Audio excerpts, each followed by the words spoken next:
ఏసై వచ్చారు. అక్కడ లాజరు చనిపోయి 4 రోజులు అయిపోయింది. Praise the Lord. చచ్చిపోయాడు. కానీ ఆయన లేపడానికి ఏసై వచ్చారు. కానీ ముందు ఏసై లేపలేదు. అక్కడ వచ్చి అమ్మకి ఏమంటారు తెలుసా, మా అత్తమ్మ గారితో, అమ్మ నువ్వు నమ్ముతాయి దేవుని మహిమ చూపించదు అంటే దాని అర్థం ఏంటి తెలుసా, నువ్వు ఇక్కడ నమ్ము, అక్కడ మహిమ నేను చూపిస్తాను. అర్థమవుతుందా? తేడా అర్థమవుతుందా? దేవుడు ఏమన్నారు, నువ్వు నమ్మితే మహిమ చూపిస్తాను అంటే అర్థం ఏంటి, నమ్మడం నువ్వు చేస్తే మహిమను నేను చూపిస్తాను. మహిమ అంటే అక్కడ లేచి రావడం, ఎవరు? అది జరిగే కార్యం కాదు మనుషులు.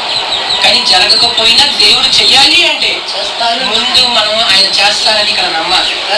ఇక్కడ నమ్మితే అక్కడ చేస్తారు. ఇవి పరలోకం యొక్క రూల్స్. దగ్గరికి ఏసై వచ్చారు. అక్కడ లాజరు చనిపోయి 4 రోజులు అయిపోయింది. Praise the lord.